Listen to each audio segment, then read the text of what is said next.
Doodle, a Failcast extra. Doodle, woohoo! Crashing into the barrier.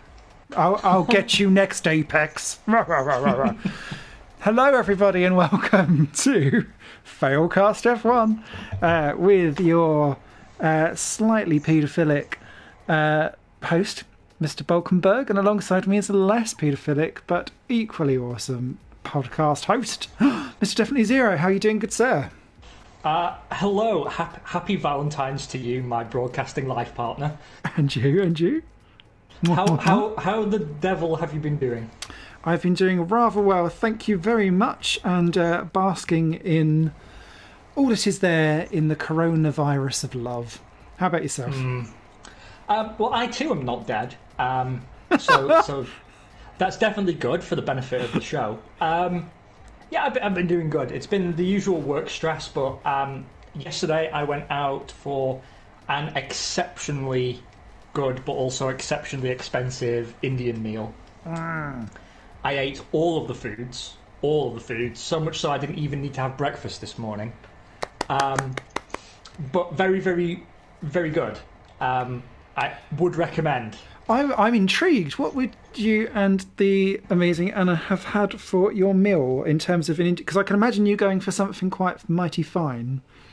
Of course. I actually had tandoori chicken, but like a weird tandoori chicken that was, all gourmet and executive chefy. And to start, I had a chickpea curry with like a variation of a naan bread. And actually, the naan bread I got with my main meal had toasted onion seeds in it. Who knew? Who even knew how good those were? Oh, I don't think I've had that before. Nom, nom, nom, nom, nom. Toasted onion seeds. It was the balls. It was so good. But yeah, it was also a lot of money. Oh, I tell you what, actually, I've recently got into keema naans, which is where it's stuffed with minced meat, but they do it in like a really, really like the meat you get out of a samosa, but it's been like smashed down to a really, really thin layer. So, yeah, it's like having like a beef sandwich.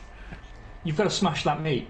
The thing for me is, I've never actually had a keema naan, right? Shocking discovery, I know, for a guy who basically subsists entirely on Indian food. But I've always been put off by the fact that when I have a curry with a naan, and usually I have pakoras as well because fat, that's usually enough to get me feeling really, really full. And the idea of stuffing an already quite heavy meal with more meat was a bit rich for my blood. But I take your recommendation very seriously. I mean, for me though, like, Indian food is just soul food, and when you have it like so hot that you can only just hang on, and then you get that amazing curry high about 10 minutes later. I feel amazing after a good curry. Yeah, same. And what was I going to say? I've completely forgotten. Hello, people that are joining. This isn't a cooking show, I promise, but we're going to do food for a minute. There is a YouTube channel that I watch, and it's called Manjula's Kitchen, and it's an old like grandma, and everyone in the comments just calls her Granny, which I don't know if she finds that appealing or not, but tough. And she makes loads and loads of really, really random vegetable curries and stuff. So if I'm feeling like I need to be quite spicy but pretend to be healthy, then I like follow one of her instructions, and she just gets out a massive blender and just chucks half the world in it, and then is like asafoetida, shouts it at you, and then just like that's the end of the dinner, and I'm like, okay, done. I can get behind that. I think that's a fairly good cooking philosophy. Yeah, why not? While we're recommending food YouTubers, which is entirely not the point of the show, but fuck it, we're on this train now. Let's ride it to the station. I've been watching one called Binging with Babish. Oh, yes. And they're really, really good. You know, where he makes stuff off TV, and it actually turns out often quite gross, but then he'll always try and make a nice variation. Yes. So the other day I was watching him do the car panini from Family Guy, where, you know, his wife won't let him eat unhealthy food, so he sneaks out to the Quickie Mart and He makes a toasted sandwich in his car that's full of like Cadbury's cream eggs and things like that. But a great channel, very very good channel. Superb. And I actually quite enjoy cooking. That's been a secret passion of mine for some years.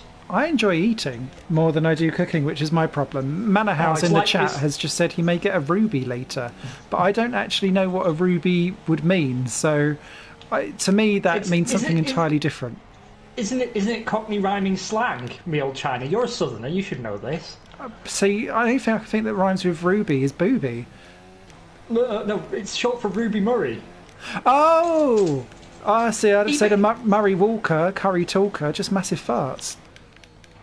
Do you know, it's a sad day when a bloke from Lancashire is a better Cockney than you. I'm Essex geese, isn't it? I'm sure the South will forgive you in time. I mean, I would be careful though, because my understanding of Cockney culture is that they only kill their own. Shit. So maybe you're okay.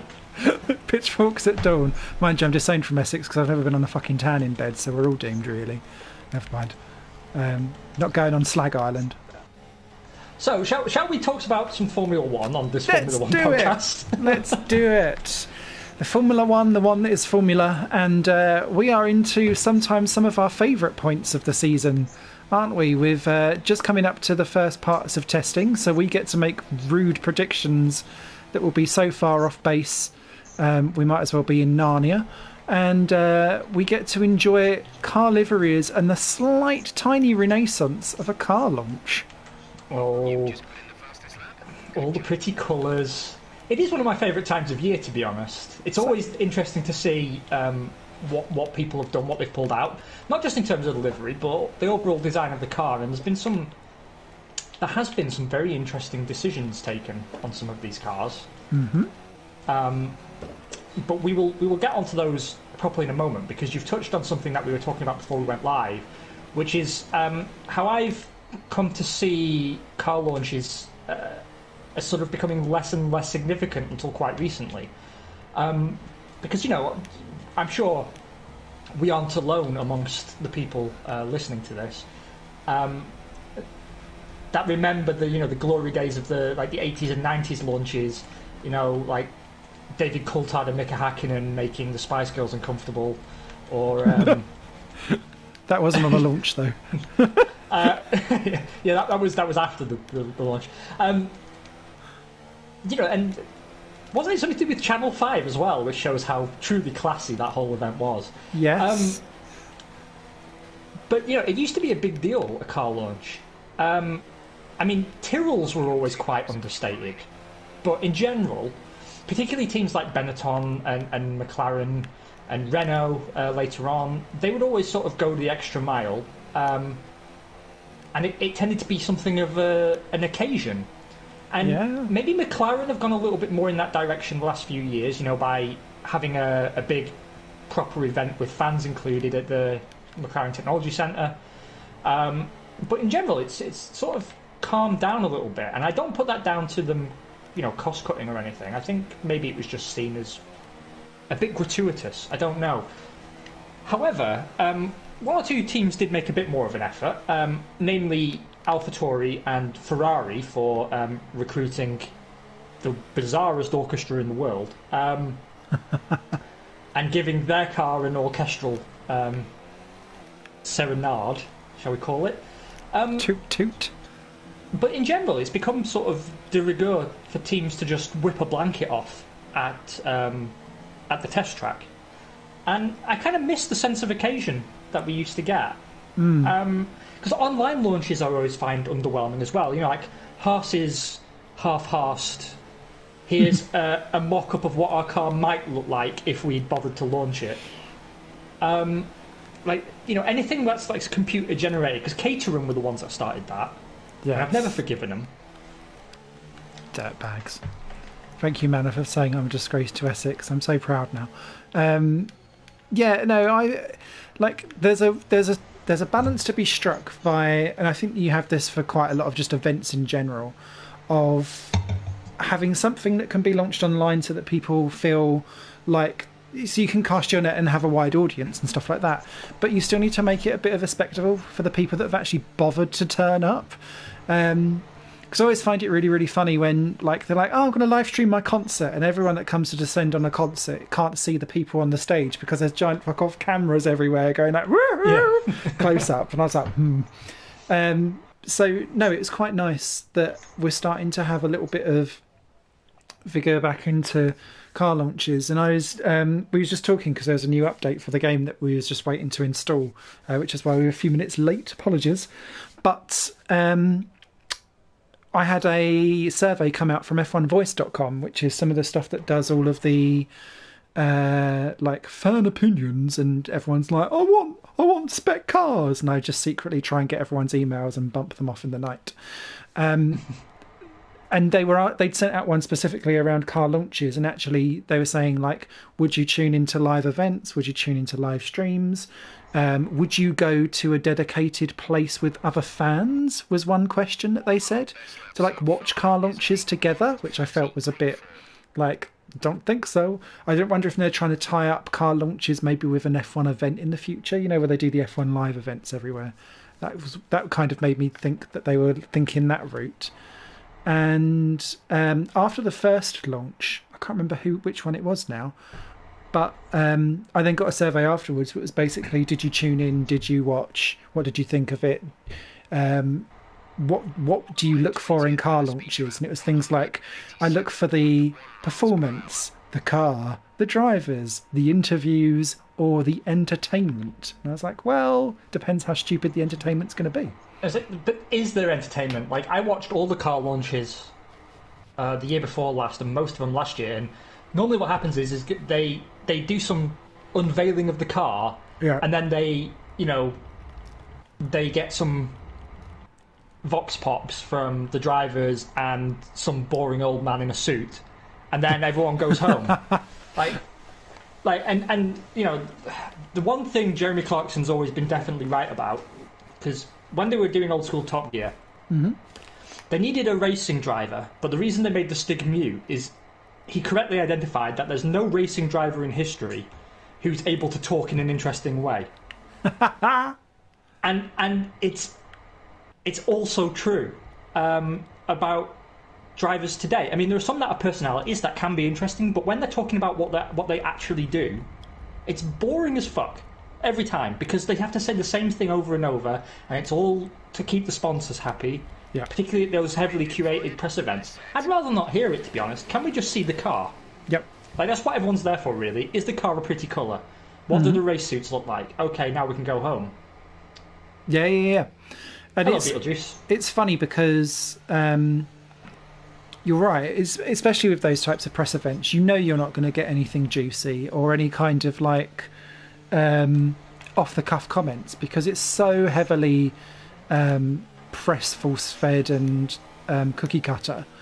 There is nothing to kind of say that's going to be new, so it doesn't surprise me at all.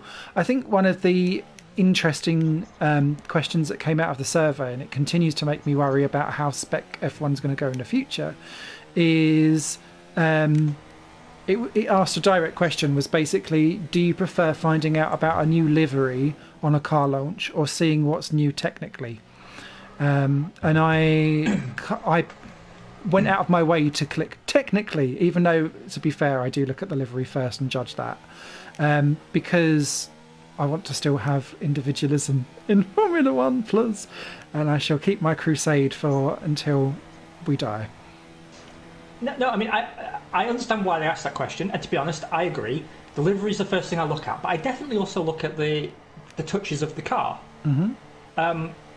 And this is why I would definitely have answered no to the question that you also answered no to, which is, would you go to a place and watch car launches with other fans? No, because I'd hear someone say, oh, why don't they just have spec cars? And then I'd have to go on a... Don't touch me, you filthy peasant.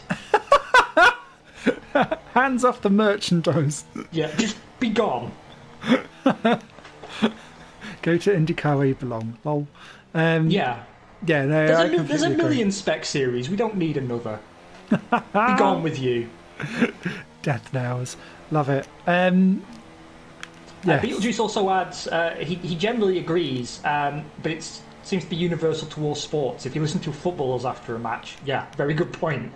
Very, very good point. And the average fan would say, I look at delivery on Lewis's Instagram. Also very true. Although I will say, his new helmet is very nice. Oh, I've not seen it. Purple it is. Oh, I have seen it. Yes, I didn't know that was his. I just saw that it was a new helmet, and I didn't quite know whose it was supposed to be. Sorry, because I was too busy laughing at the Bottas 3.0 beard.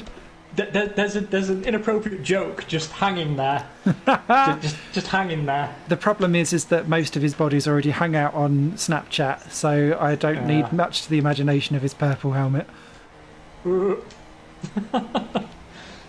No, I was going to say, I know how hard it is to identify the owner when a helmet comes at you out of nowhere. I've sat in the wrong cubicle in the toilet before. It is quite scary.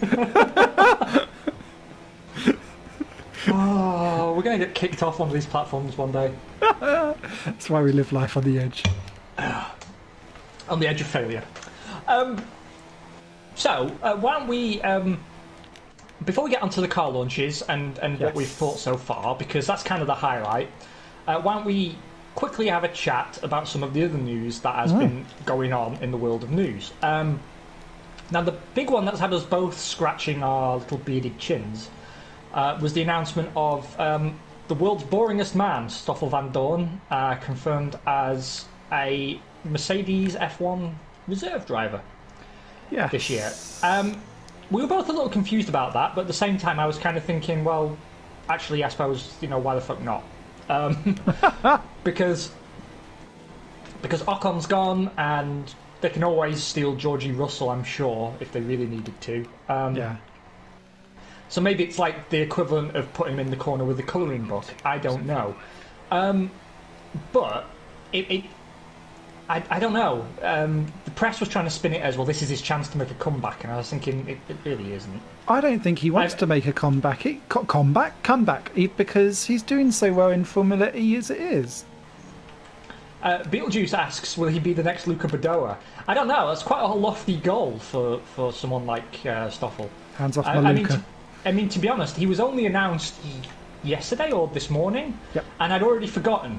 I had to remind myself before we went live that he's a person. Shit. Yeah, he could well be, to be honest. We need a new Badoa / Paffit, but I thought you were going to say Max Papis then, and I was like, we don't need another Max Papis. Someone's big enough for crashed two in the Max pit lane. Papises. I may have caused that by driving fast in front of a guy who's coming out of the pits. Nice. Yeah, I mean, he may well be the next one. The issue, it's not just him that's really confused me either, because Mercedes have also then announced that he will be sharing those duties with Esteban Gutierrez, no less, who, from Haas and Sauber fame, spent 3 years just being mildly okay, yet is continuously rated across the paddock. Went to Formula E, didn't do very well there. Went in to do some IndyCar races, didn't really set the world alight there. May have done very well to win the Formula 3 championship when he won it, or GP3 championship when he won it, back in 2012 or 13? 12. But yeah, I don't really understand what he has done since to gain any more praise, let alone a test drive with the top team, when they've already got drivers queuing at their door to try and take over from Bottas 3.0 and his mighty with beard. His massive, ridiculous gnome beard that they put on for a joke. Ha ha ha. Aren't they so with it and down with the kids over at Mercedes, everybody? And hashtag end /end sarcasm.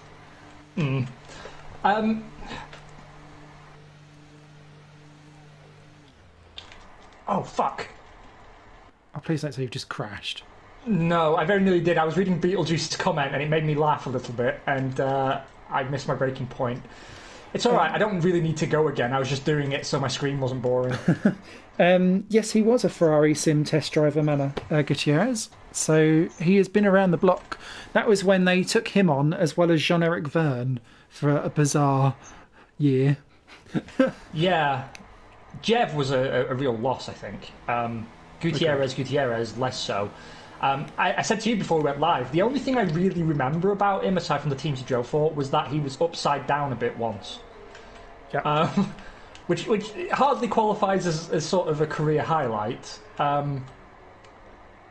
But that's principally what I remember about him. That, and doesn't he sometimes wear glasses? Yes. But the thing is, like, if we were playing a game of Guess Who, I'd find it really hard to help you flip down enough cards to know it was him.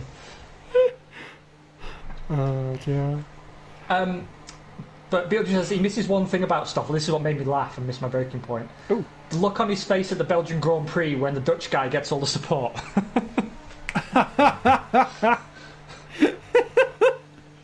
Oh.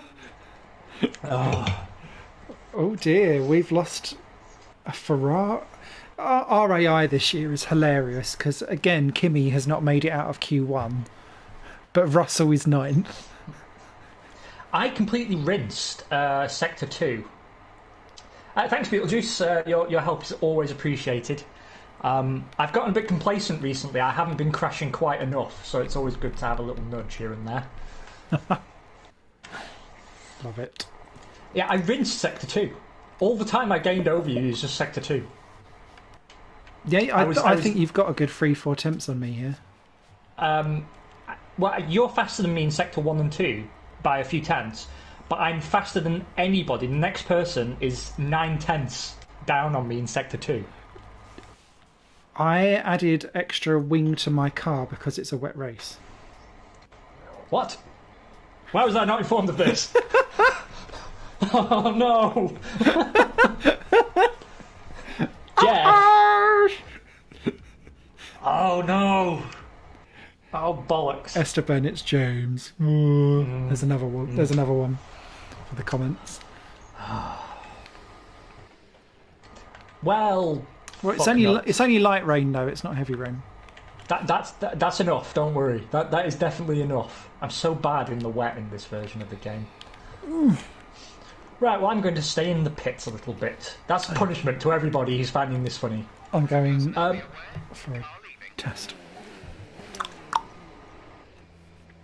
Also, we have Drive to Survive Season 2 starts 13 days, less than 2 weeks. Yeah, I'm super excited to see how that goes. Oh, I'm inside a Red Bull. I'd be very, very interested. I think I'm going to do shots for Grosjean jokes and see if my bladder survives. There has to be some good ones, because there were some good ones already in the last season. Yes. So there has to definitely be some good ones this time. And Season 3, that could be the gift from the gods, you know. When he finally gets kicked out. We hope.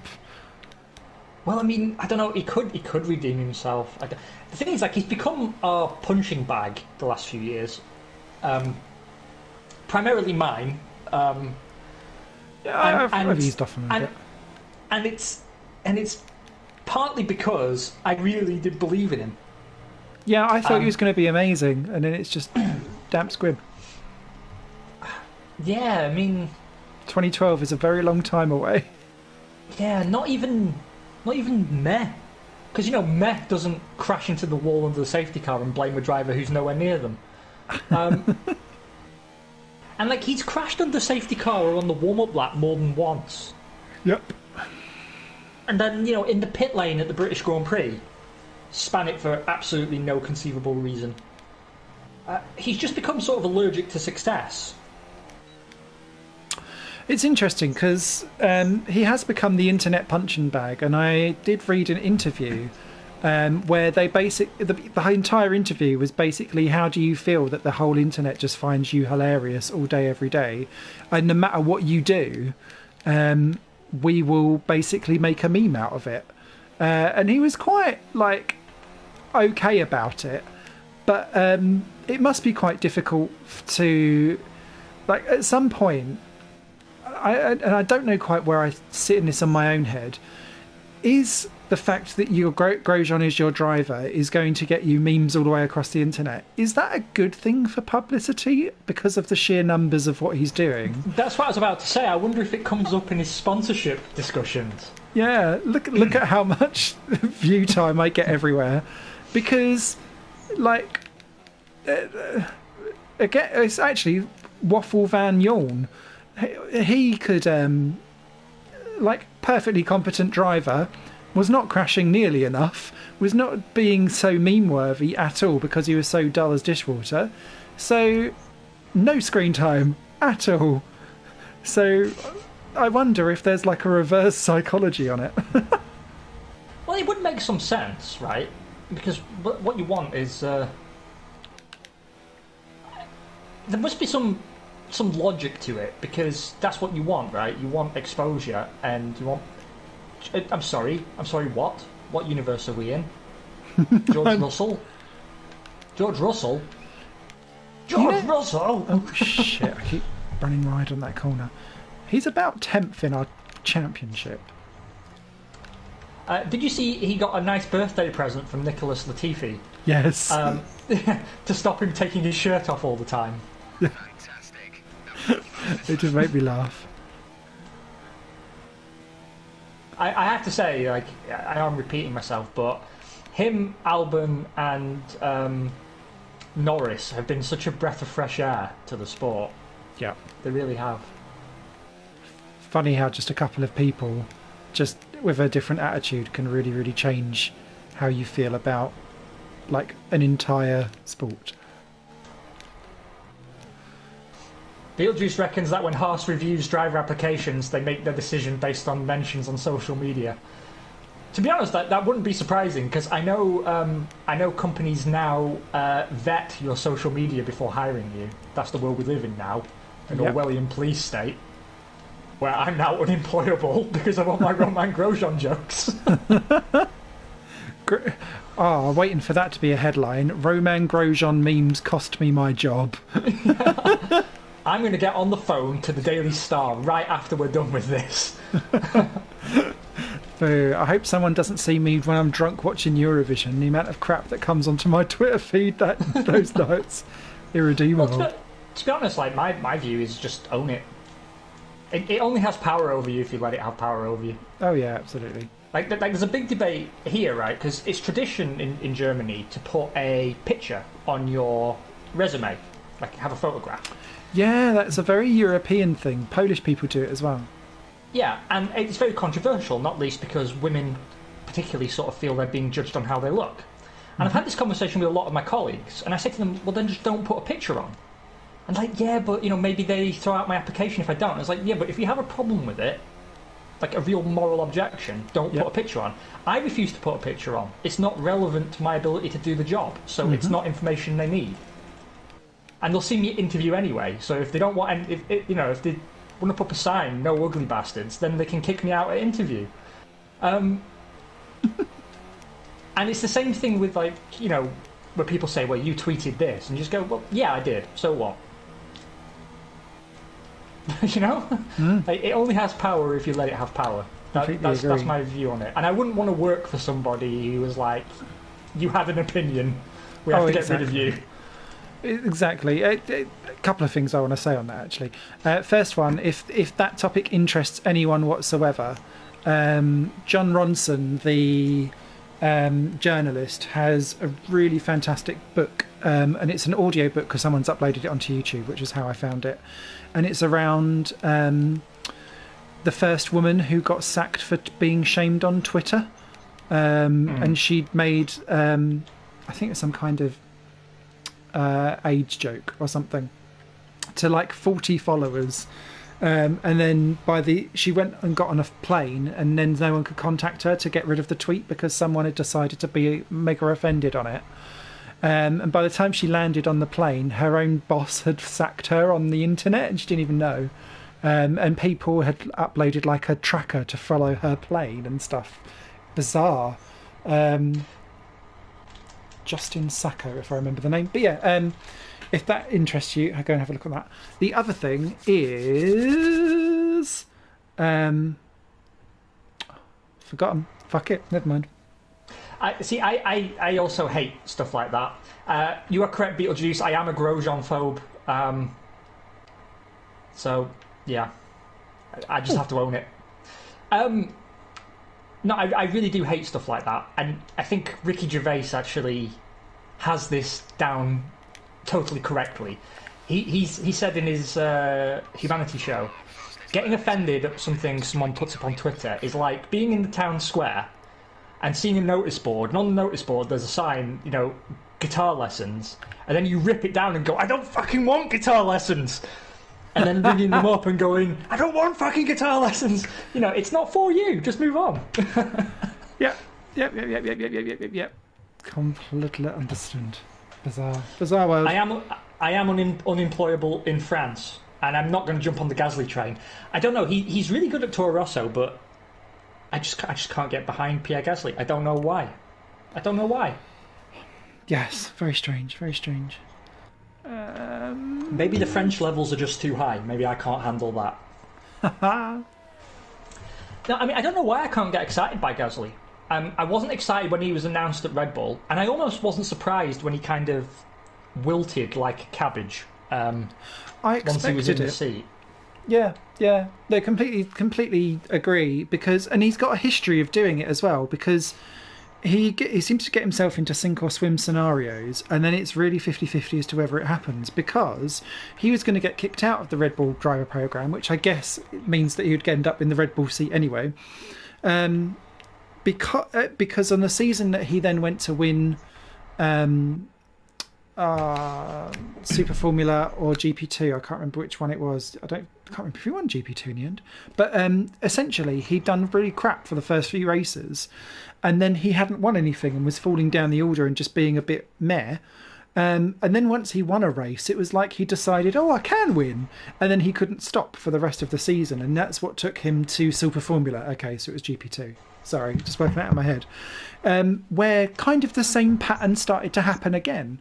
So it's almost like he needs to have a good result to then remember how to do it properly, and then he's okay. But that good result never came at Red Bull, whereas it did in Toro Rosso, where the pressure is off.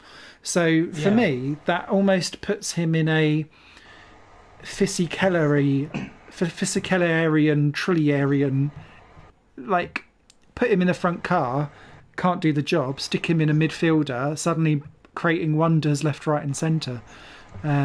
So Firmly inside the Heinz-Howell-Frentzen triangle. Yes. Yeah, Beetlejuice said exactly the same thing, and it's probably true. It's just, the way he arrived in the sport, I got the feeling he was supposed to be pushed as, the next big thing after Max Verstappen, and I never got that feeling from him. But also, when he talks to the press, there's something about him that I just find completely meh. just blur. There's like nothing there. Do you know what I mean? I don't hate him. I don't like him. He's just sort of, he's there. He's sort of like a lawn chair or a vase. He's going to be in your Waffle Van Yorn camp, I think. Yeah. Beetlejuice points out, actually, it is like Frentzen, because he was supposed to be the next German after Michael. Oh, that's true. But the thing is, Frentzen, I think, was a missed opportunity. I think he had it. I do think he had it. He couldn't bring it when it mattered. No, that's true. And he had one season to prove it, and that was a season where Jacques Villeneuve ruined him mentally. Because then in 1998, it was much more of Villeneuve's match, and then by 99 came along, it was the Jordan era. And it's interesting. I can't remember which interview I was watching. It was some people that used to be in Autosport that have now moved to the new publication called The Race, which I want to talk about later. And they were interviewing some people that had worked alongside Eddie Jordan. And essentially, when he won the race in 1998, he never assumed that they could ever win a title.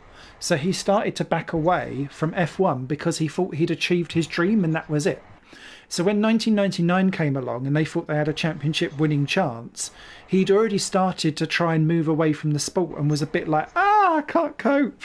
And they kind of feel like that was a bit of a shame because he backed out almost a season too early to mount a proper championship challenge with Frentzen.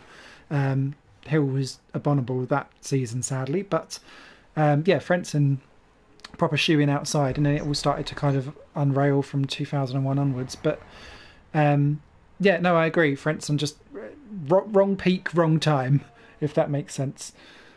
It's quite funny how often that happens, actually. Mm-hmm.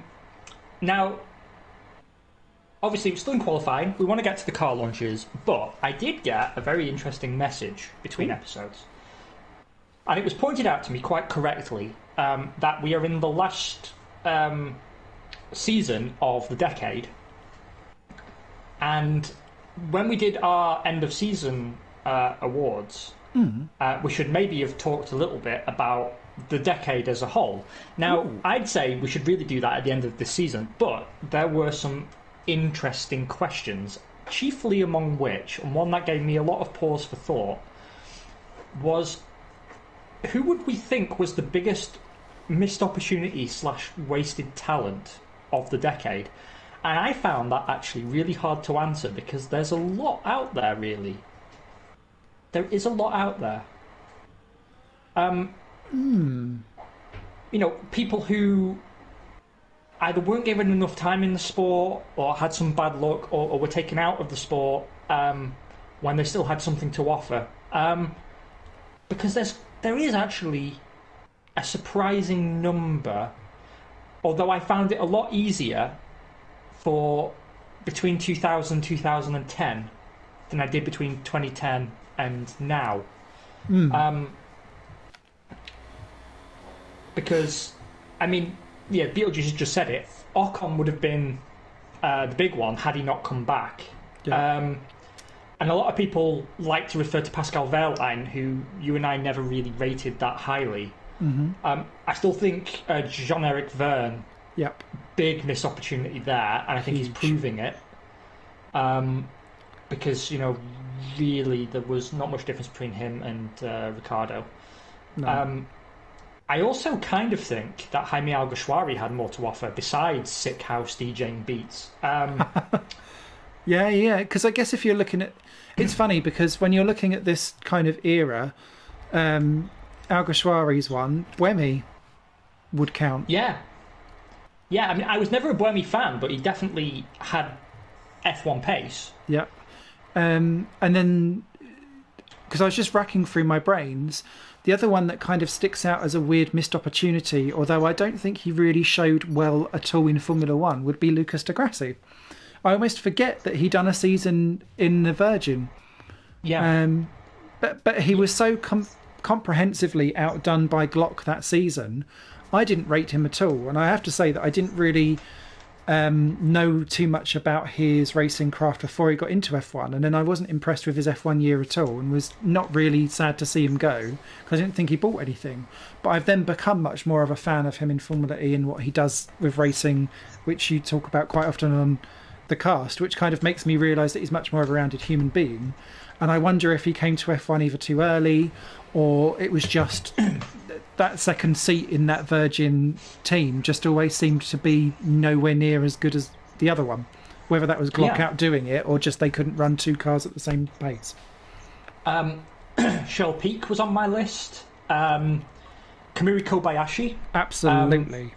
I have no idea how he ended up going from one of the hottest young properties in the sport to just gone in such a short period of time. Heikki Kovalainen as well always comes back to haunt me because his was a name that I think I heard more often before he got into Formula One than any other up-and-coming driver. Williams were excited about him and he was nothing to do with them. Like every issue of Autosport before he made his debut was full of like, oh, this is going to be the next big talent, this is going to be the guy that you have to watch. And then he showed up and was utterly underwhelming. So I don't think it was a missed opportunity in the sense of he delivered and then didn't get a fair crack. It was more a missed opportunity because all the indications seemed to be that he had the talent, and then, nah. Yeah. Completely agree. Kevin Magnussen would have been on that list too if he hadn't have come back. Yeah, that was a weird one because he was good at the pace of Button, and if that would have been a one-season wonder, that would have been a shame. The other one, a couple that I'd like to shout out, but they're a bit more obscure.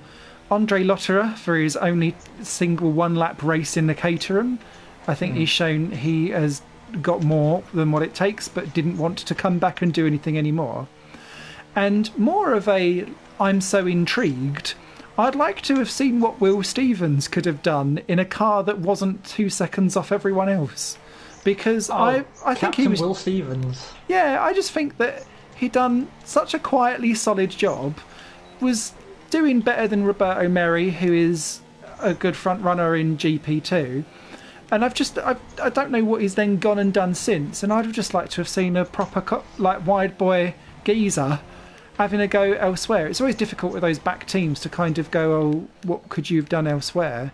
Because, it's just interesting. Beetlejuice is very proud of us for not yet mentioning the Merrickson. Well, that's because I don't think he was a missed opportunity. No. I think it was a shame that he was gone, but he got a good run in the sport, like a lot longer than some other people get. Yeah. And while I miss him dearly, his wasn't a missed opportunity, and now he's like super successful in America. So he's had his time. Yep. No, I agree with you about Will Stevens and also Max Chilton, to be honest. Yeah, he seems to have become Carlin's IndyCar love boy, but I'm not quite sure if it's just that Carlin aren't quite capable of running a really competitive IndyCar team or not. But since he's joined Carlin, Chilton's been at the back of that IndyCar grid all the time, and it's kind of made me go, oh, because when he first went over and done some stuff in America, didn't he win his first one? Yeah, in Indy Lights. He was very, very competitive. And then he's been at the back of the grid in IndyCar all the way along. So I was a bit like, a bit confused. But I'd have liked to have seen him elsewhere. Yeah, and I'd have loved to have seen Guido van der Garde. Yeah, I mean, after his insane qualifying in the Caterham at Monaco, I was like, give this boy a chance. But Julian Palmer will be watching this thinking, why aren't they mentioning me? I can tell you why, Julian. Because you had a really impressive debut, I thought, and then after that you did nothing worthwhile at all. No, not until your second last race, where you then went and done well in the wet at Singapore. Bookending his career with good drives, and then that was it. Plus, I would say that actually, I think he was miscast, and actually he brings more to the table as a presenter and commentator and sports pundit. I think he's really well suited to that role. True. And then, if we go to the other end of the wasted opportunity scale, so rather than like the sport missing out on a driver missing out on success himself. The career that's always puzzled me more than any other F1 career has been Jacques Villeneuve. Oh. How can you go from having two insanely strong seasons, admittedly in a great car, to then just gradually fading away like a ghost in a film? Like every season after that, he was just gradually more transparent until he just wafted off into the ether. Into a couple of things. Oh, like, Mannerhouse has just popped in. What about D'Ambrosio? The custom man. Jerome D'Ambrosio. Do we think he was a wasted talent? I can't decide.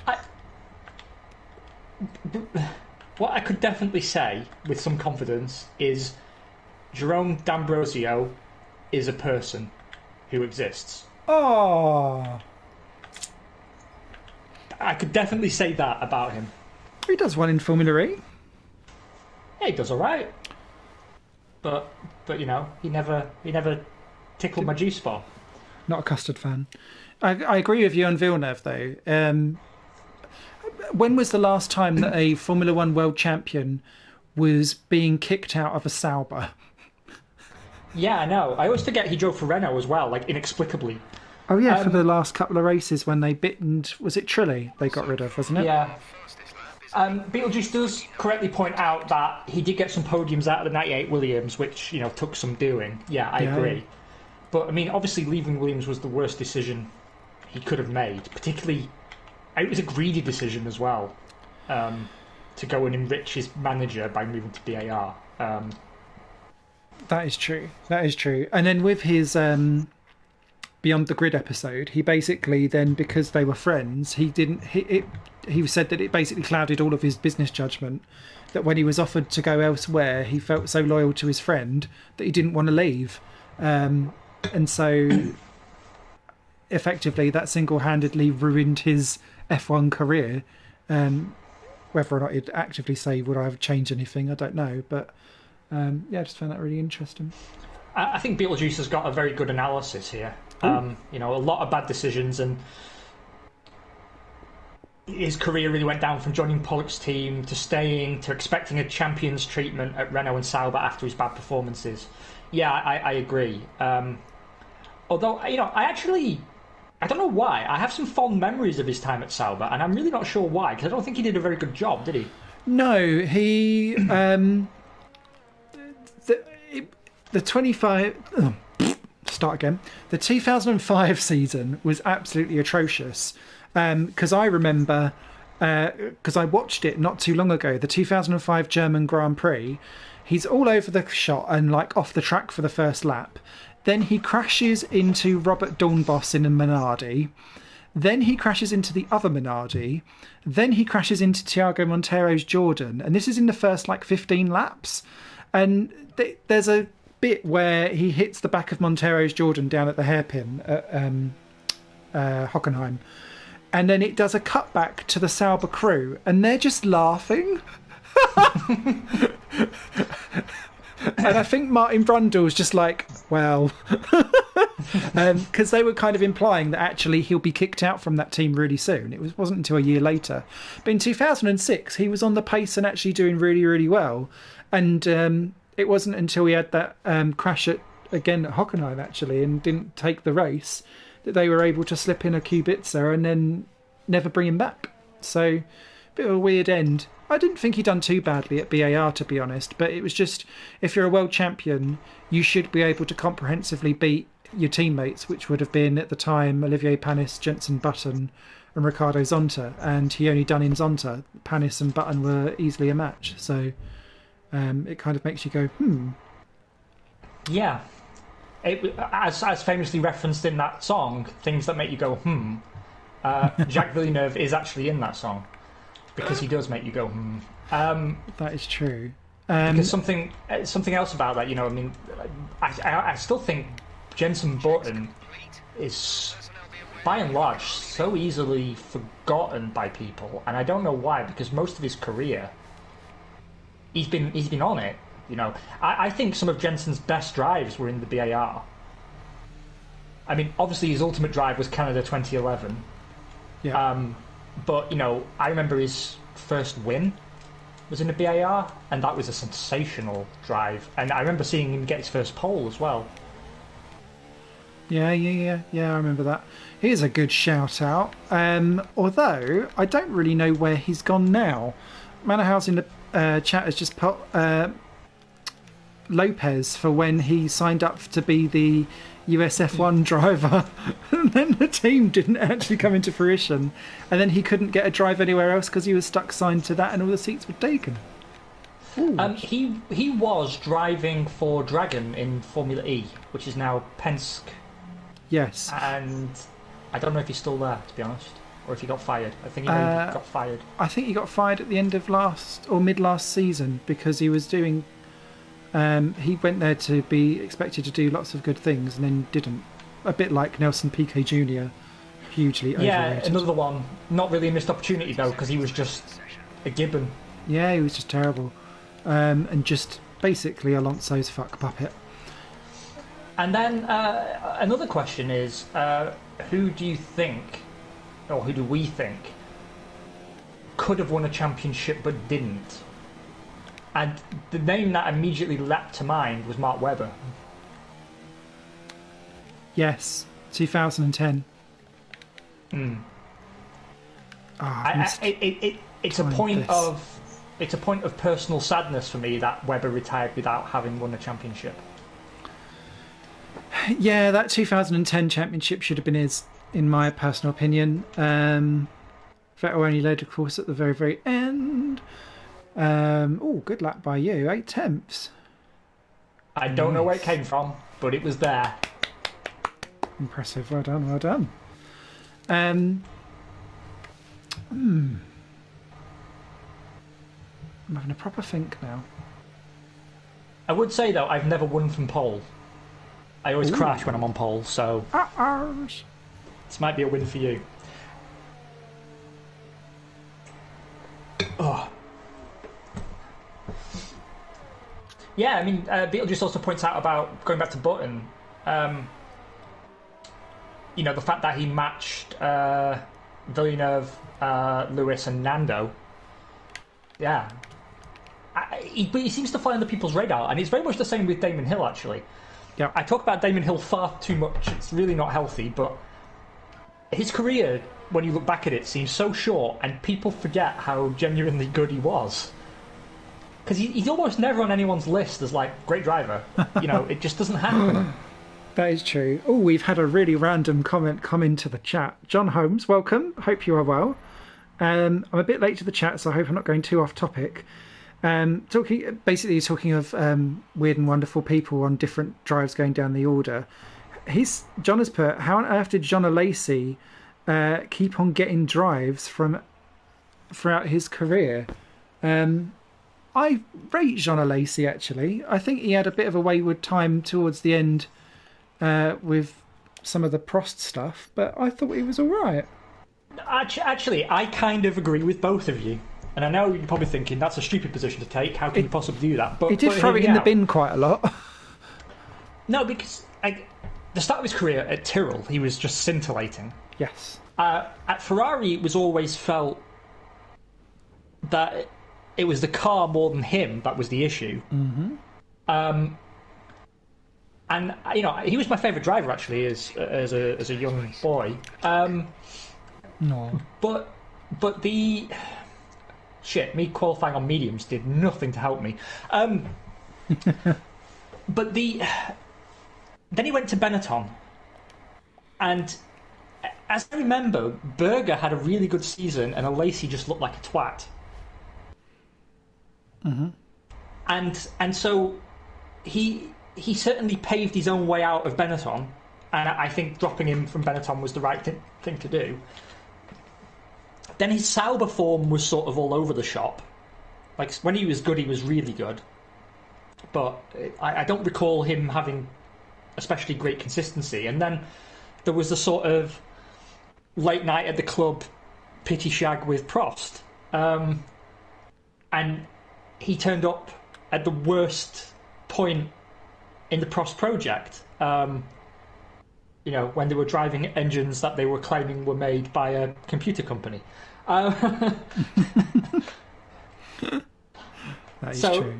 So, I mean, I think part of it is Lacey got a bit of a raw deal with some of the cars he was put in, but at the same time, when he had a car that was capable, he just seemed to throw it away far too often. So I think it is an interesting question, and maybe if he'd stepped away from the sport after flopping at Benetton, we may remember him a bit more fondly, because he sort of struggled on a bit. It's interesting because I always remember I used to buy the F1 magazine, And at the end of '97, when he left Benetton for Sauber, it was the year when Ukyo Katayama retired, and they basically said that Berger and Katayama were retiring when they still had all of their pedigree and a really good reputation and X, Y, and Z. And basically the next paragraph was, "We're not really sure what Alesi has done signing for Sauber, and we're a bit worried it's going to ruin his reputation." Well, I'm going to shut up because I think this could be carnage. Oh, you've got a much better start than me. Probably correct. Not as good as Lewis Hamilton, though. Oh god, I'm being sandwiched again. This never goes well.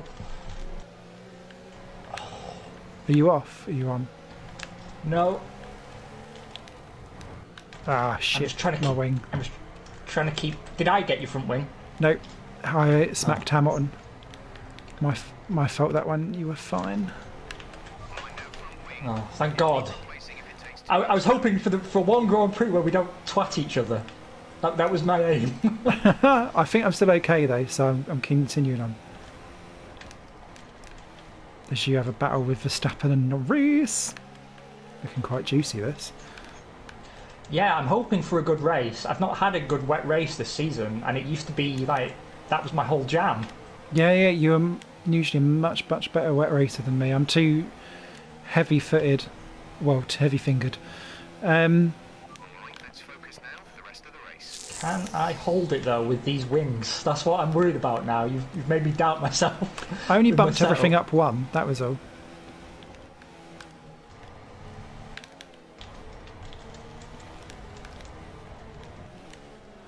Being careful seems to be working. And I'm slow because of my damaged wing, so I think you've got me on this one. Are you going to pit already, or are you going to make No, it? I'm going to try and see if I can hang it on for a bit.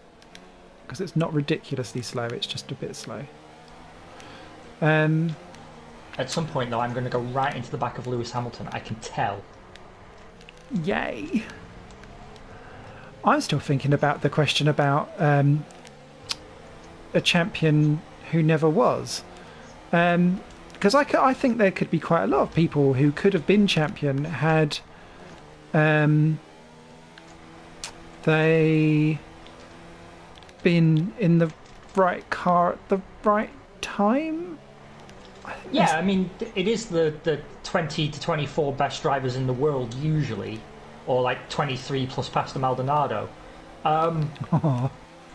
So yeah, there are a lot who had the potential, but I think what we're talking about really is people who came sort of close in some way, or you know, it was kind of unquestioned that they were capable of doing it. Yeah. And most of them that I would put in that category got one, because you know, even Rosberg got one in the end. Yeah, no, that's true. I'll concur with your Webber, whilst I can't think of anyone specifically that I would toot horns for more. Although I'd say It's also out of hard to talk in the rain. that is true. Although I'd also, what I would say is that out of all the current crop of drivers who have got experience, who I think could win a world title, who are not at the moment, as I nearly smashed Norris, I'm going to go completely random and say Sergio Perez. I'm actually going to concur with you. I think he's got the consistency to have done it over the season. Yeah, I actually agree with you on that. I don't know, all in all, if he really could have done it, because we've never seen him under that kind of pressure. But I believe he has it. He has the capacity within himself. Yeah. I nearly lost it there, and I've now bunched up all the cars behind me. I'm going to get monstered now. My tyres are getting cold because I've been too cautious. It's all going wrong, Simon. I can see you.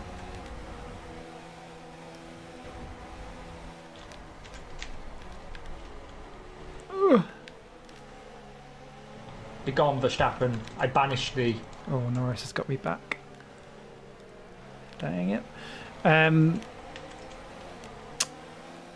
One talent that I am very excited for potentially in the future, though, just going back to test drivers before we get onto car launches, is that Renault have confirmed that because Jack Aitken has joined the Williams train, as we talked about last episode, Guan Yu Zhu has now joined as Renault test driver because he's the Renault development driver. Oh, I'm going to have to go into the pits now. That was a big hit. Oh dear. What happened? I just smacked into someone through the Maggots and Beckett's complex. But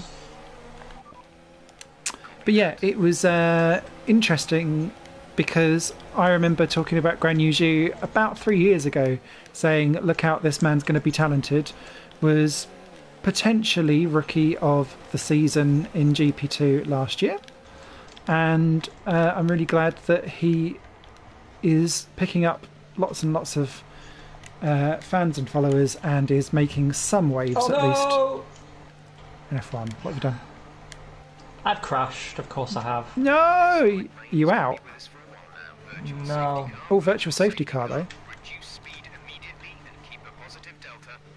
I aquaplaned a little bit and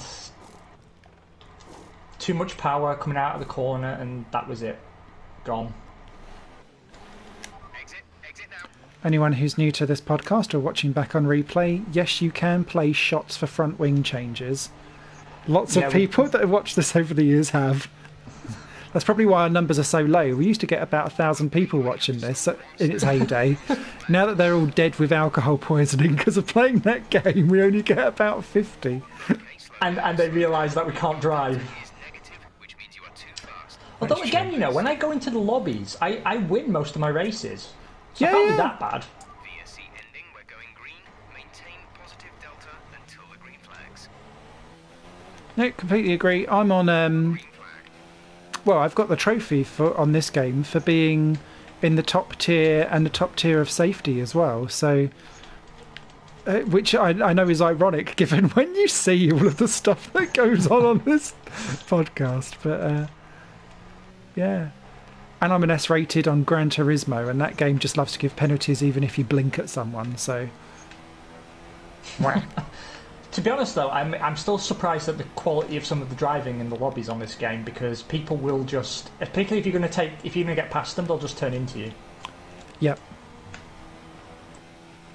It slightly annoys me, but I with public lobbies, I do now quite like the fact that when someone's being lapped, it just ghosts them out now because that stopped people just waiting on the corner to smash people. Yeah. I can see you've put it in a message there, John. I will get to you in a second once I've calmed myself down. You should get past me now if there's any justice. Possibly.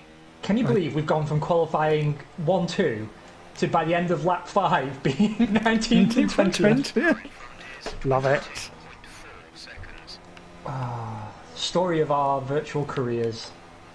This is true. I really struggle around this track in the wet because so much of it requires precision, and I'm a bit of a smash the corner round, smash the steering wheel round, and that doesn't lend itself well around this track.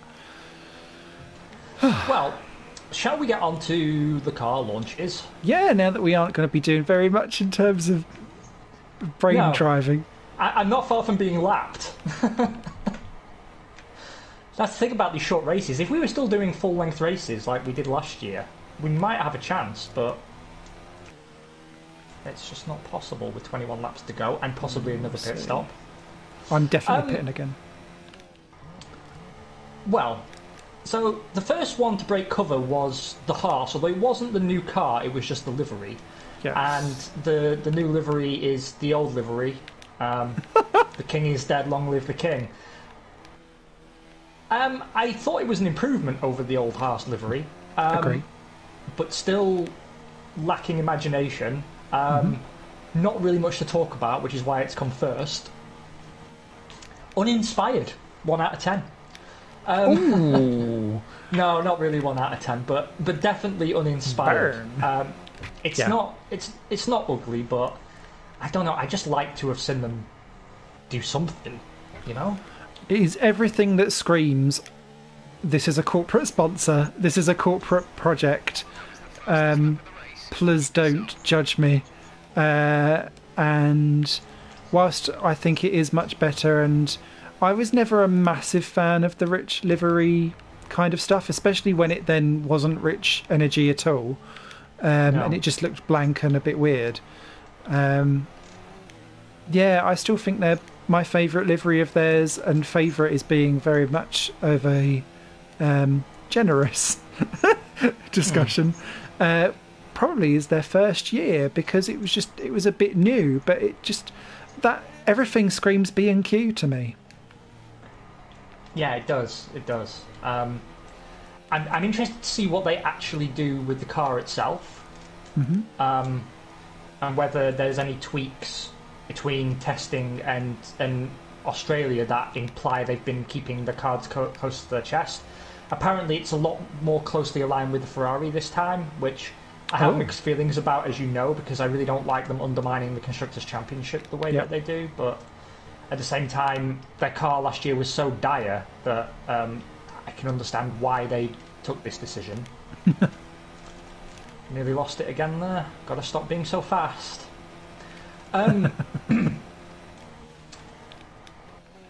So, I mean, yeah, not really much to say on that front. Next up, I believe there was another team for which we've not really got much to add, Red Bull, and they actually did launch their car. Yes. Now, in terms of livery, really not much to talk about. I said to you before we went live, I think the Red Bull livery will age very well, and in time we'll look back at it as one of the sort of all-time classics. Yeah. However,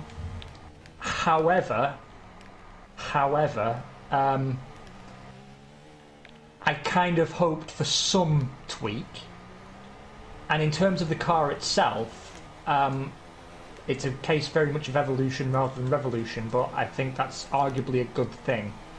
And with the AlphaTauri also aligning a lot closer with the Red Bull, it certainly gives them a strong developmental platform going forward to find gains or test variations of things between the four cars with consistent powertrain and a certain amount of consistency of platform. So ultimately, I think it's going to be a very competitive machine, and it will probably it will become more competitive as the season goes on. But in terms of livery, yeah, hardly the most exciting thing I've seen. No, I agree. No particular changes there, which was a bit meh, although completely expected. What was really interesting, and there's been a bit of a spat about it actually, is sirens. Oh, we hadn't had any yet. Oh, No. well done. The big thing for me is Verstappen is already saying we need to be able to come out the box fighting instead of having like a superb car in the second half of the year, because I want my championship this year. And the reason why he's going for that is that this is, I think, the last year where he can be the youngest world champion. So it's very, very interesting that he is making all of the punches out of the bags. And then he started off saying that, kind of in the same interview, I think it might have been, that Lewis Hamilton is just okay. And it's all about the car. To which Hamilton just went, well, if he's going to start acting like that, that's a weakness, because he shows that he's scared, and I'll just do my actions out on track, cheers, which I think is probably the best way to answer it. So it's funny that Max is already throwing weight around already since launch, and I don't know if that's a indicator one way or the other, but it's just interesting that he feels the need to come out and say we need to be competitive straight out of the box. This is my year, it needs to be my year, blah blah blah blah. The other thing that really, really interests me as well is what you've touched on around the closer working, same powertrain between themselves and AlphaTauri. I think this year is going to almost be like last year was for me was very experimental in just making sure that the partnership worked. Now that they've got that battled down, this year for me, for those two teams, is going to be about cementing and understanding how efficiently they can chuck things onto the AlphaTauri to see how it works, to then bump up ideas and stuff to the big team once it's correlated. Because now they are going to be working on the same playing field and they know it works. Those relationships are bedded in. Now it's all about efficiency. And you're right, it's 4 cars working against 2 and 2 for Ferrari and Mercedes if they want to go down that route and do it properly. So I'll be very interested to see how that goes, and I think that'll be great for AlphaTauri as well because it'll jump them up the order. Yeah, completely. I don't know how I feel about the chance of Red Bull coming out of the gate strong, because historically it's never been what's happened. But I'm kind of hoping that they do, and I'm hoping for 3 viable cars at the front. Don't know how likely that is. I'm kind of hoping it's Charles Leclerc's year, to be honest. And actually Ferrari's the next team up. Because interestingly, there's signs on that Ferrari that they're going a bit more aggressive out of the gate. And I think that's actually probably the right thing to do, because they had the best car for a large portion of the year and just sort of threw it away. And they said, we decided we're going to let our drivers race next year. I take that as a coded message as basically Charles Leclerc. Yep. Same. Because previously it was decided they couldn't race, and that they said, Vettel will get priority in the first half of the season. It took 2 Grand Prix for that decision to already come into question, and it took another 10 Grand Prix before they figured that lesson out. And by then it was too late. I'm hoping, and I really do mean it, that the Ferrari is good enough for Charles to make a run on the title. I would dearly love Charles Leclerc to get a world title before Max Verstappen. And it doesn't mean that I don't want Verstappen to win a title, because he's clearly got the talent and the expertise and the capability to do it, and there's no question about that. But there's something for me, we love an underdog here on Failcast, and out of the two, I just think it would be absolutely hilarious to see the thunder, quote unquote, stolen from Verstappen to go to Leclerc. Or, surprise, Lando Norris, world champion. Out of nowhere. Youngest world champion in history. That would make me laugh. Although if we're going to do that, it needs to be, I don't know how all the ages work out, but if we could do a Leclerc 20, Carlos Sainz 21, and then Norris 22, that would make me delighted.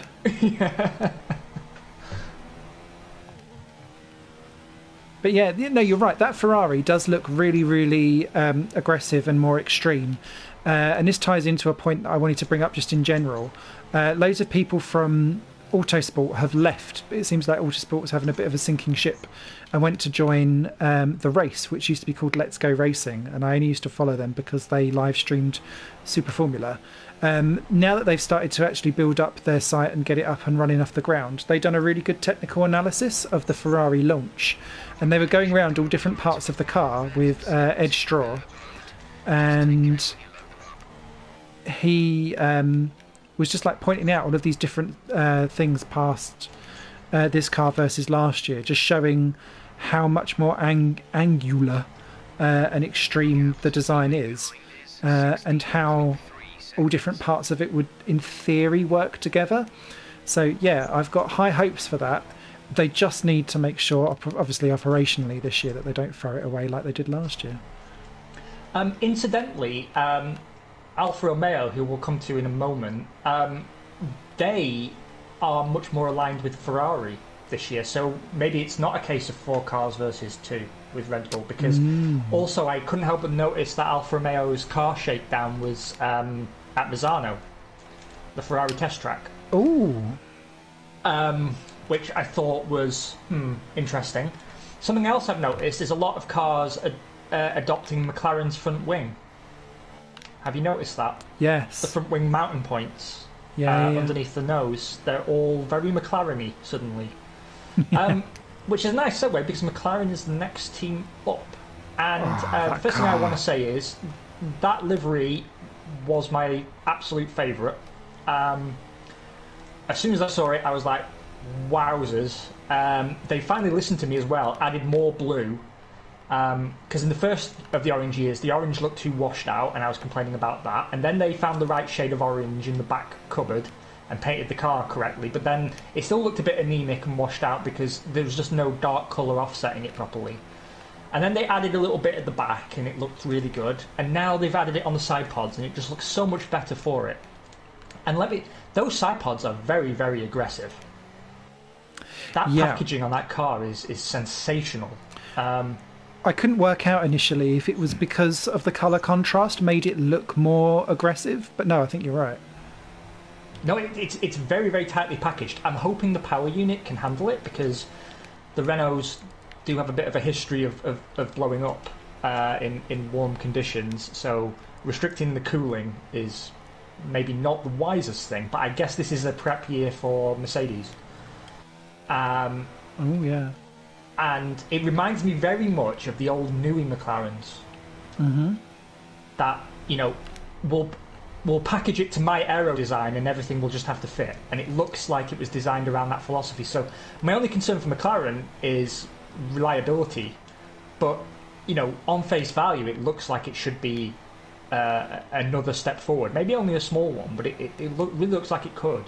It could deliver. I would ideally love them to be half a second to 0.7 of a second off the leading trios and just continue to chop that deficit. It was about a second last time. I want to see it halved, down again, so that when it comes to 2021, if you're punting within half a second of pole, I think that's more than good enough. Yeah, I completely agree. I'm not sure it's necessarily going to prove to be such a step, but hope springs eternal, and at least McLaren seem to be on the right trajectory. So I'm crossing my fingers for a good season for them. Also because I love Lando and Carlos as a team. I think it's the best team. Yeah. Now, technically it should be Alfa Romeo, but they only released the testing livery, although they did show their new car. Again, a very aggressive step forward, very similar to the Ferrari in a lot of respects. And they have promised a new livery this year, but we don't know what that livery is. They just said new livery. And I'm hoping they mean actually a new livery. I always thought the Alfa Romeo liveries were very tasteful. I did think it was a pretty car, but it kind of felt like a wasted opportunity. I felt like there was a lot more brash and experimental they could have done with that Alfa Romeo branding that they just never did. And I'm hoping when they say new livery, they really do mean new livery and not the same one but with all the logos on there because they've inexplicably signed Robert Kubica. Money, money, money. Someone's got to bankroll the whole Alfa Romeo brand, surely.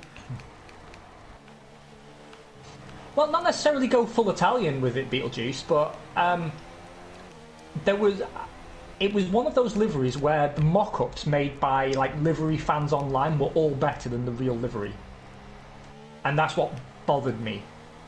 I don't know, maybe there was too much white on the car. Maybe it felt like it should have been redder. I don't know. I don't know what it was, because it's not like I didn't love it. I did like that livery very much. I thought it's the first livery that I described as tasteful. I wanted some green on it. I felt like it wanted to be an Italian flag, but was missing the Parmesan. In that case, Beetlejuice, yeah, I think we're on the same page with full Italian. I thought you'd taken from that you meant I should... I've caught up to the cars. Oh no, they pitted. I didn't catch them up at all. I've caught up to them though, and I'm only a few seconds up the road from you. You're 10 seconds ahead of me. Ooh. I'd given up, to be honest. I was too busy focusing on talking rather than driving. This is just another write-off Grand Prix for me. It's been one of those seasons. But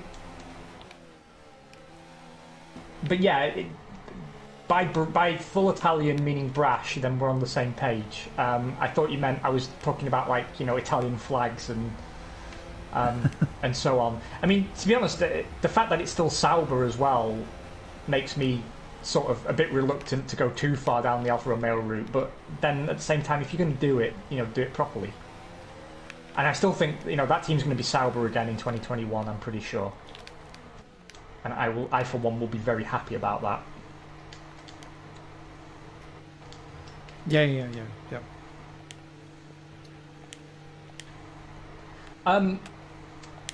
And then we get on to, I suppose, the star of the show so far, AlphaTauri. I'm literally rubbing my knees. Yeah. For something that, if I had to describe it to you verbally, sounds so simple. Mm-hmm. It's everyone seems to agree the best looking car so far.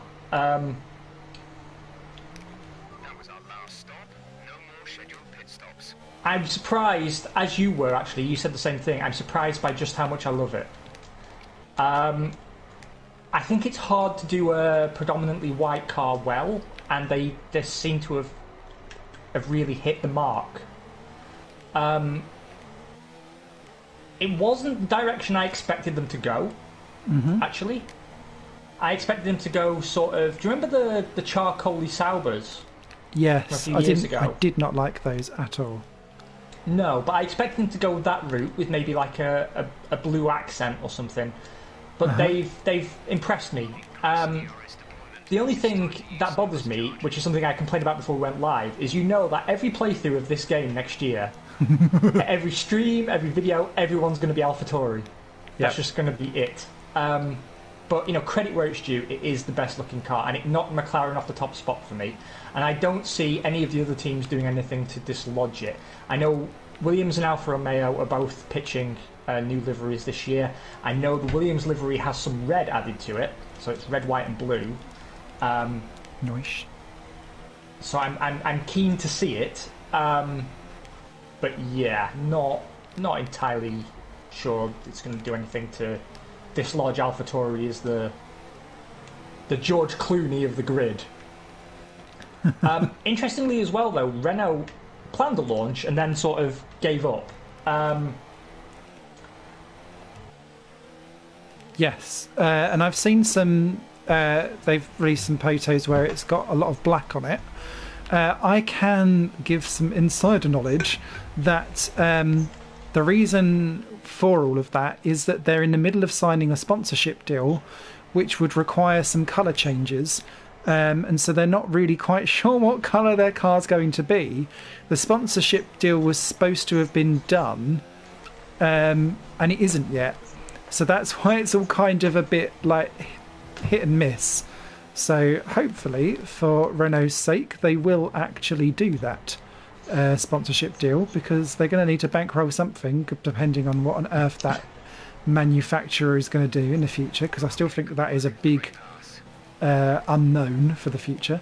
But yeah, it's interesting. I saw some comments online actually that basically said the yellower the car got, the worse the car has been. So maybe going back to black along with Amy Winehouse will actually be a good thing for him. Well, I'm pretty sure Ricardo will be overdosing on smack if he has another season like that one. Beetlejuice says, no launch because their budget was used for their CEO's defence team. Probably true. We'll show up to the hospitality zone in a camper van with some tents. Very interesting, because I find it hard to believe Renault would run in different colours other than their own corporate colours. That said, they do clearly have a money issue. Incidentally, so do Mercedes, but it doesn't seem to be hampering them. But here's something that I didn't join the dots on. So up on Twitter the other day, someone posted a video of what looked like an F1 demo run. I don't know where it was, but it was on a racetrack, obviously, and I couldn't identify the car. Right. And I thought, oh well, maybe it's just like someone's, like an old Pirelli mule car, or someone's bought an old F1 car and repainted it or something. Then I zoomed in, and I saw it was a Renault, but it was like predominantly black, but the yellow bits were painted red. Ooh. Don't know why. It was still carrying the Renault branding very prominently, but it was clearly like an old car. I think it was an old Lotus, because it had the bump in the nose. Oh yeah.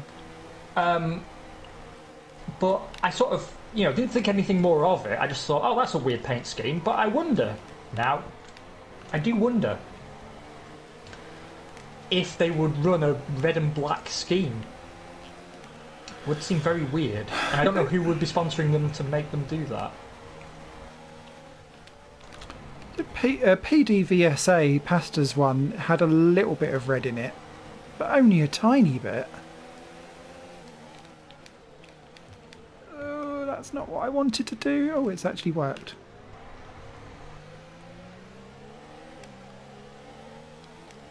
Yeah, very strange. I don't. Beetlejuice says black parts will be yellow. DHL sponsor confirmed. You heard it here first because it's inaccurate. Like their tracking software. What? No, I mean, Renault are the big enigma for me coming into this season. I don't know where to put them or place them, or know where they're going to get the expertise to go forward or go backwards. Or sideways. I agree. They've got two great drivers, and they've got such a proven track record in the sport that I'm still astonished they've gotten it so wrong recently. And yet here we are.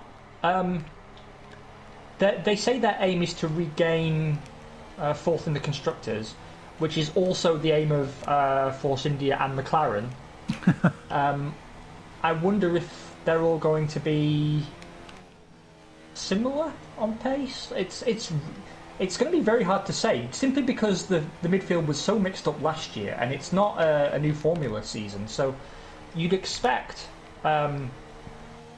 things to stay fairly stable, but at the same time, the cars look quite radically altered so far. I think they're extremes of concepts that they've been running beforehand, and for me, that then means that McLaren should in theory move forward. Maybe Renault go forward a little bit. I think Alfa Romeo, they said they were just as surprised themselves at how well they were going at the end of the season, because they barely updated the car all year. So gotta stop touching the curbs. The curbs are not my friend. That was the fastest lap of the race. Keep this up. We're leading our teammate by 29.6 seconds. Yeah, but I mean, Alfa Romeo, Sauber have had a touch of the Ligiers the last few years. Like, even when they're doing well, they don't seem to really know why. Yeah. I'm just glad to see them off the back of the grid, because that's not where they belong. No. They belong in my heart, and ideally somewhere close to the podium, if not on it. My big hope, though, I suppose, for the year is that Williams get their crap together. And I have to say, last year's car was a constant improvement. I was impressed at how they'd not quite rejoined the back of the grid again, but you could see the improvement over the course of the year and the delta increase or decrease, sorry. So that gives me warm fuzzies. Well, yeah, I mean, by the end of the year, they were right on the back. Now, still at the back, but with two drivers with four arms, you would expect things to maybe be going a little bit better. Agree. I have a lot of faith in George Russell. I do think the team started to find out where it was going wrong, because the evidence for that is fairly compelling. They were closing the gap up. I really hope they get off the back, and I'm quite prepared to sacrifice Haas to do that. Yeah. But again, it's also hard to say where Haas are going to be, because they've essentially thrown that crap car in the bin. And you can't really know with them till Bahrain anyway, because their car has always gone well at Australia, as long as it has 4 wheels. That is true. Haas are an interesting one, a bit like Renault for me, in that I think they could go either way, and that's what's interesting is that the midfield can't really deal with too many teams going either way at the same time, because if they do, then you're not dropping 2 or 3 positions, you're dropping 10. No, which is fantastic, but it makes it quite difficult to predict and exciting as well. And for the first time, there's not really a team coming into the season that I have a suspicion will falter or go backwards. Do you know what I mean? Like most of the teams seem to be in a better place than they were, either because they're sharing platform uniformity with bigger teams that seem to be going the right way, or simply because the team seems to be in better health or morale. It's very hard to... It does make for an interesting pre-season. I mean, I know you can't read into testing, but I'll be watching those numbers very, very, very closely. Oh yes. I mean, what was interesting the last few years was. Keep an eye on the delta. We need to keep it positive to avoid a penalty. Oh, I hate this. Was watching Ferrari lift off over the line to artificially inflate their lap times, and it always made you wonder, okay, how fast are they really? Okay, slow down. Your delta is negative. And it turned out actually they were very fast. Reduce your pace. And this year I don't think you'll see any of that, just because it's so close that everyone will want to kind of find out where they really sit. I agree. Sorry, I was very confused because a safety car is stopped on the track, but it wasn't telling me to go past, but you do.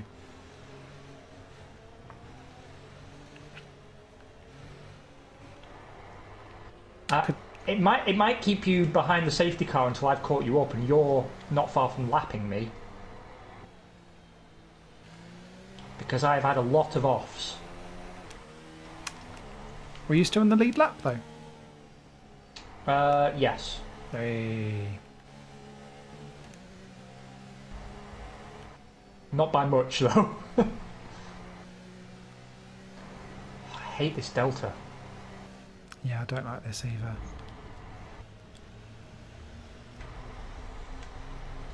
I think we may finish this race under the safety car. Sorry everyone. I reckon it's going to let us go with 2 to go. It's always 3 laps. Nearly. I don't know, but it's the latest patch 1.20, was supposed to be so that safety cars and virtual safety cars were thrown properly. So whoever that was that retired must have stopped their car like on the track or something. Yeah, they did. It was Stroll, and I saw him. Now I have to catch the safety car queue, and that's going to take me like 3 laps. Okay. But yeah, let's try.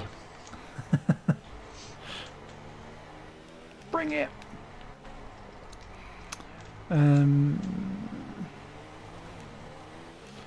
Boo. Now the other thing I wanted to talk about, and I don't normally like to indulge in gossip, but Never. the internet has been aflame with the fact that Valtteri Bottas has been posting pictures of him and his new girlfriend with the hashtag #HatersGonnaHate. Oh. And people were saying that was fast, and now the rumour is, was he having an affair? What's going on?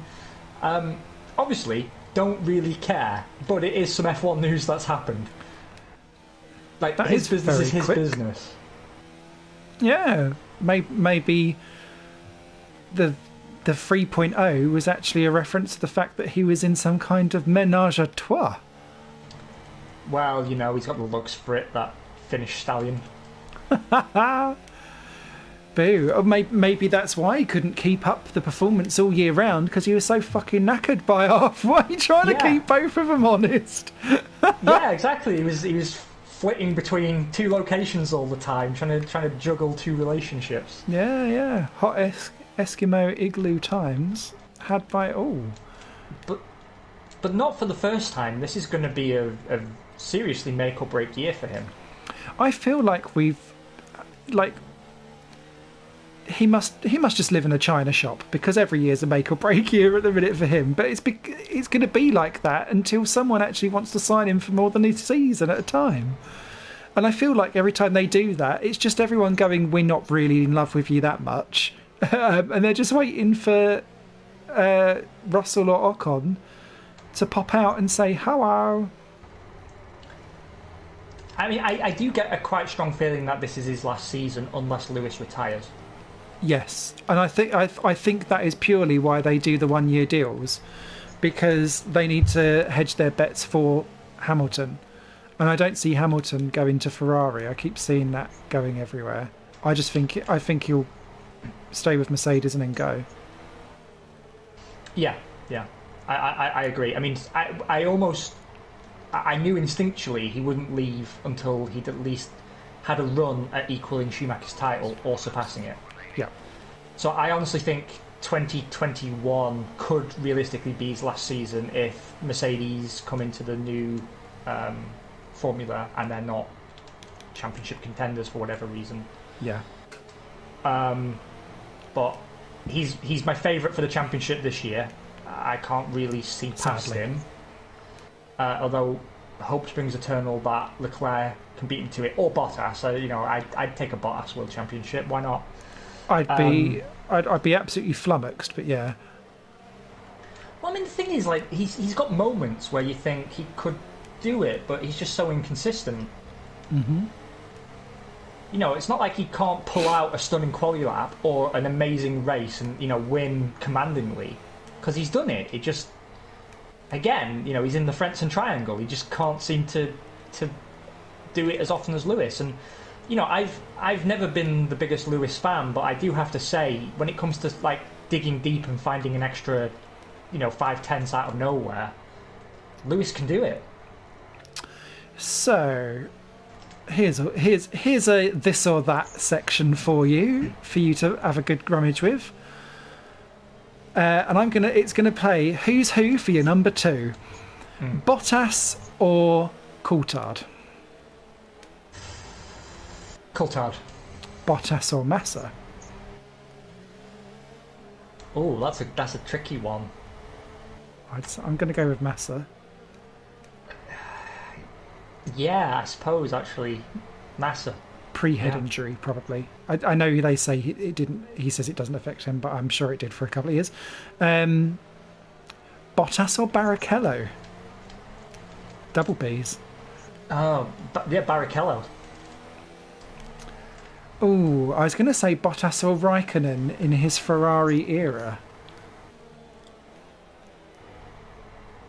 Bottas. Oh, I agree with the Ferrari era. He seems to have woken up a bit at Alfa Romeo. Yeah. And then... But I see what you're driving at. That he's not even the best of the number 2s. Bottas or Irvine? Oh, Irvine, hands down. Irvine's another driver who I think should have won a world title but didn't. Yeah. And I think he's my favourite number 2 of all time. I think I remember saying a few weeks back, my favourite F1 quote is from him. I'm the best F1 driver in the world apart from Michael Schumacher, so this is exactly where I should be. And I was like, that makes a lot of sense. Love it.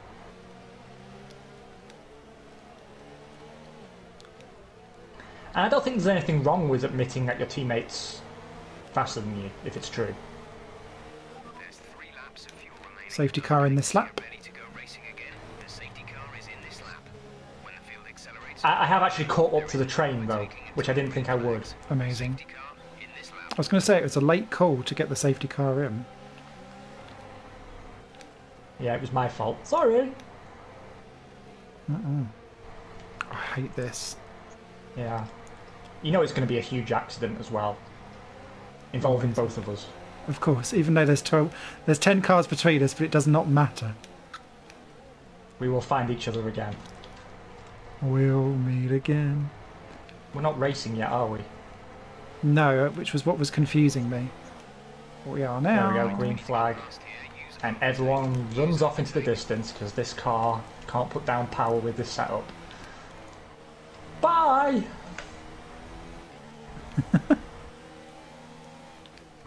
Jeff just got on the radio saying, this pace is strong. It's like, I'm sick of his sarcastic bullshit. Jeff, this has been the buggiest iteration of Jeff for me. I think people who watch my streams when I was doing career mode will recall the amount of times it's been pissing with rain and he goes, I think slicks are the right tyres.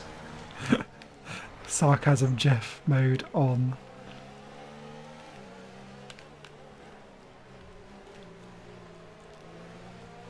Jeff, I don't care what you advise. George Russell's full. Fell fuck off.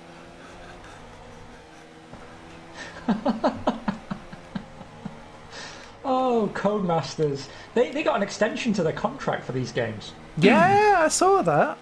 Which is, I mean, I must admit, like, they are very fun. Yeah, they are. And I know we do take some, the piss. There are some things that shouldn't be happening, though, after 10 years making the game. That is true. And, like, you know, they still can't get the safety car right or find a level of AI that's fun without being suicidal.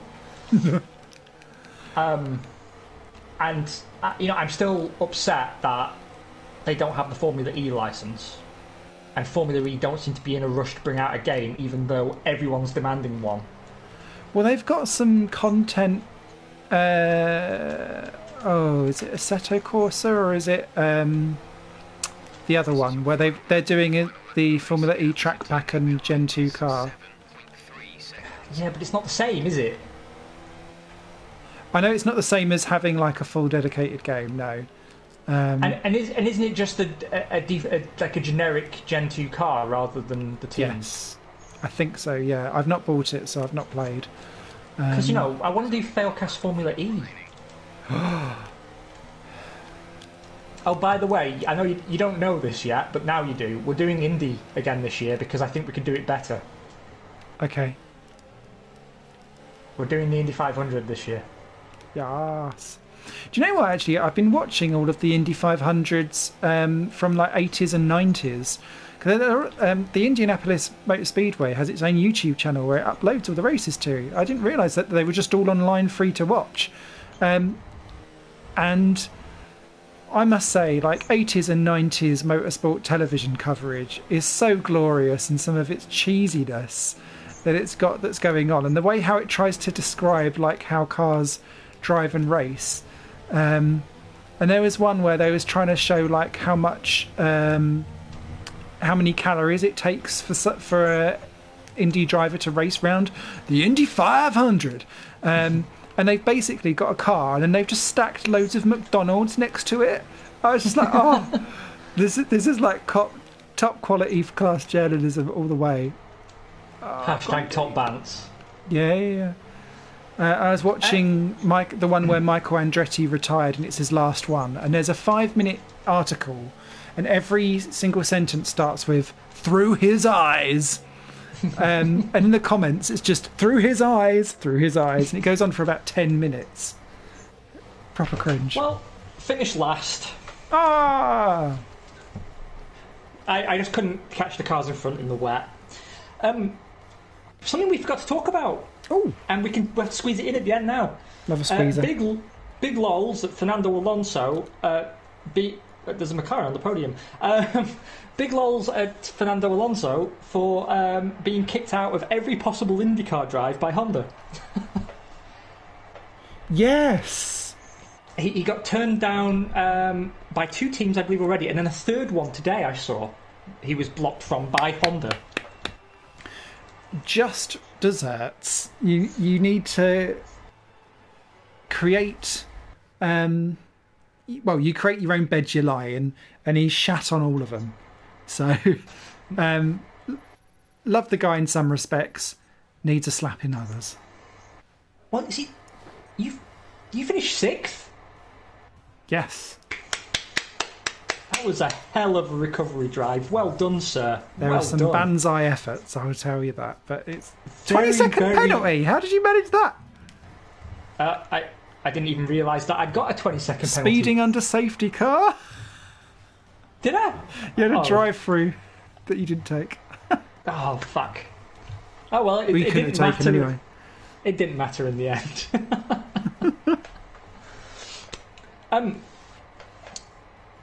But it was interesting because the debate online about him being blocked from these IndyCar seats was very divided. Most people were saying, well, this is just stupid and petty from Honda and that, he's the best driver in the world and they should have him. But then there's enough people saying what we've been saying, which is like, well, is he though? Hold on. Let's look at the evidence. People were saying, I actually kind of blame him for McLaren being in the doldrums, which, you never used to see that before, but I think it's become increasingly obvious. Especially as soon as he's gone, look at the Ascension, and look, he just seems to have the poisonous touch. And it's funny how now, actually, outwardly, people don't want to be associated with the double world champion, the driver who's got all of this stuff, because of the negative connotations that come with him. And I wonder if that poison is now seeping outward, so that actually people are like, do you know what, I don't want to be associated with you, thank you very much, because you can't graciously accept blame together, if that makes sense. No.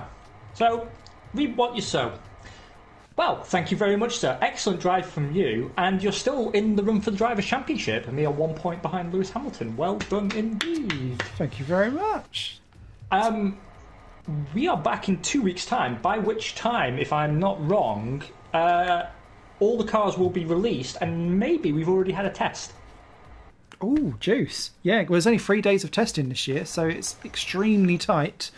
And, yeah, looking forward to that indeed. Thank you so much, everyone that came in to watch. We had quite a few comments going on, quite a few watchers on this side. And thanks to Beetlejuice, the Twitch man himself, for joining on the other side. Yep, thank you very much, everyone. It was a pleasure to have you. Bye, love you, bye. Bye! Happy Valentine's. Oh, spunkalicious.